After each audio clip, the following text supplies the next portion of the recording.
मत्ती अध्याय 21। जब वे यरूशलेम के निकट पहुँचे और जैतून पहाड़ पर बैतफगे के पास आए, तो यीशु ने 2 चेलों को यह कहकर भेजा, अपने सामने के गाँव में जाओ। वहाँ पहुँचते ही एक गदही बंधी हुई और उसके साथ बच्चा तुम्हें मिलेगा। उन्हें खोलकर मेरे पास ले आओ। यदि तुम से कोई कुछ कहे तो कहो कि प्रभु को इनका प्रयोजन है, तब वह तुरन्त उन्हें भेज देगा। यह इसलिए हुआ कि जो वचन भविष्यद्वक्ता के द्वारा कहा गया था वह पूरा हो। सिय्योन की बेटी से कहो, देख तेरा राजा तेरे पास आता है। वह नम्र है और गधे पर बैठा है, वरन् लादू के बच्चे पर। चेलों ने जाकर जैसा यीशु ने उनसे कहा था वैसा ही किया, और गधी और बच्चे को लाकर उन पर अपने कपड़े डाले, और वह उन पर बैठ गया। और बहुत सारे लोगों ने अपने कपड़े मार्ग में बिछाए, और लोगों ने पेड़ों से डालियाँ काटकर मार्ग में बिछाई। और जो भीड़ आगे आगे जाती और पीछे पीछे चली आती थी, पुकार पुकार कर कहती थी, दाऊद के संतान को होशाना। धन्य है वह जो प्रभु के नाम से आता है, आकाश में होशाना। जब उसने यरूशलेम में प्रवेश किया तो सारे नगर में हलचल मच गई, और लोग कहने लगे, यह कौन है? लोगों ने कहा, यह गलील के नासरत का भविष्यद्वक्ता यीशु है। यीशु ने परमेश्वर के मंदिर में जाकर उन सब को जो मंदिर में लेन देन कर रहे थे निकाल दिया, और सराफों के मेजे और कबूतरों के बेचने वालों की चौकियाँ उलट दी, और उनसे कहा, लिखा है, मेरा घर प्रार्थना का घर कहलाएगा, परन्तु तुम उसे लुटेरों का अड्डा बनाते हो। और अंधे और लंगड़े मंदिर में उसके पास आए, और उसने उन्हें चंगा किया।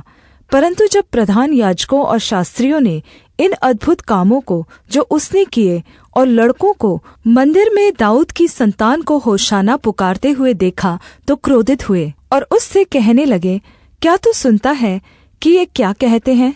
यीशु ने उनसे कहा, हाँ, क्या तुमने यह कभी नहीं पढ़ा, बालकों और दूध पीते बच्चों के मुँह से तूने स्तुति सिद्ध कराई। तब वह उन्हें छोड़कर नगर के बाहर बैतनिय्याह को गया और वहाँ रात बिताई। भोर को जब वह नगर को लौट रहा था तो उसे भूख लगी, और अंजीर के पेड़ को सड़क के किनारे देखकर वह उसके पास गया, और पत्तों को छोड़ उसमें और कुछ न पाकर उससे कहा, अब से तुझ में फिर कभी फल न लगे। और अंजीर का पेड़ तुरन्त सूख गया। यह देखकर चेलों ने अचंभा किया और कहा, यह अंजीर का पेड़ तुरन्त कैसे सूख गया? यीशु ने उनको उत्तर दिया, मैं तुमसे सच कहता हूँ, यदि तुम विश्वास रखो और संदेह न करो, तो न केवल यह करोगे जो इस अंजीर के पेड़ से किया गया है, परन्तु यदि इस पहाड़ से भी कहोगे कि उखड़ जा और समुद्र में जा पड़, तो यह हो जाएगा। और जो कुछ तुम प्रार्थना में विश्वास से मांगोगे वह सब तुमको मिलेगा। वह मंदिर में जाकर उपदेश कर रहा था कि प्रधान याजकों और लोगों के प्राचीनों ने उसके पास आकर पूछा, तू ये काम किसके अधिकार से करता है, और तुझे यह अधिकार किसने दिया है? यीशु ने उनको उत्तर दिया, मैं भी तुमसे एक बात पूछता हूँ, यदि वह मुझे बताओगे तो मैं भी तुम्हें बताऊँगा कि ये काम किस अधिकार से करता हूँ।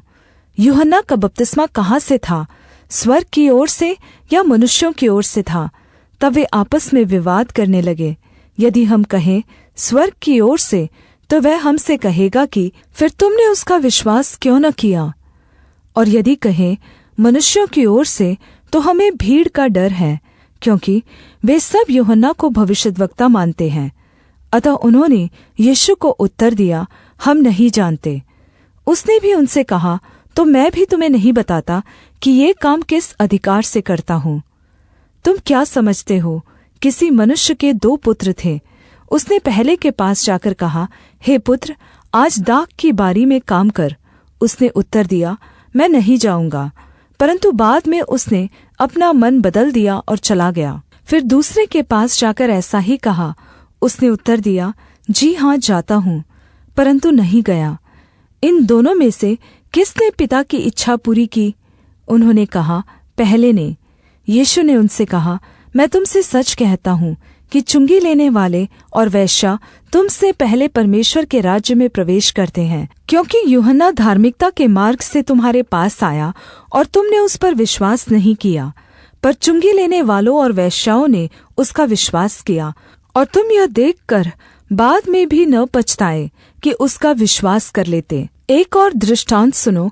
एक गृहस्थ था जिसने दाख की बारी लगाई और उसके चारों ओर बाड़ा बांधा और उसमें रस का कुंड खोदा और गुम्मट बनाया और किसानों को उसका ठेका देकर परदेश चला गया।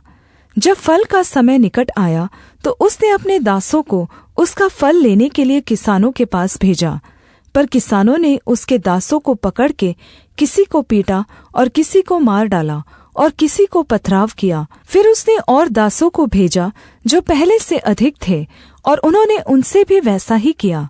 अंत में उसने अपने पुत्र को उनके पास यह कहकर भेजा कि वे मेरे पुत्र का आदर करेंगे। परंतु किसानों ने पुत्र को देखकर आपस में कहा, यह तो वारिस है, आओ उसे मार डाले और उसकी विरासत ले ले।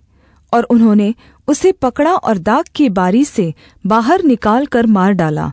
इसलिए जब दाख की बारी का स्वामी आएगा तो उन किसानों के साथ क्या करेगा? उन्होंने उससे कहा, वह उन बुरे लोगों को बुरी रीति से नाश करेगा और दाख की बारी का ठेका और किसानों को देगा जो समय पर उसे फल दिया करेंगे। यीशु ने उनसे कहा, क्या तुमने कभी पवित्र शास्त्र में यह नहीं पढ़ा, जिस पत्थर को राजमिस्त्रियों ने बेकार समझा था वही कोने के सिरे का पत्थर हो गया। यह प्रभु की ओर से हुआ और हमारे देखने में अद्भुत है। इसलिए मैं तुमसे कहता हूँ कि परमेश्वर का राज्य तुमसे ले लिया जाएगा और ऐसी जाति को जो उसका फल लाए दिया जाएगा। जो इस पत्थर पर गिरेगा वह चकनाचूर हो जाएगा और जिस पर वह गिरेगा उसको पीस डालेगा। प्रधान याजकों और फरीसी उसके दृष्टांतों को सुनकर समझ गए कि वह हमारे विषय में कहता है, और उन्होंने उसे पकड़ना चाहा, परंतु लोगों से डर गए, क्योंकि वे उसे भविष्यद्वक्ता जानते थे।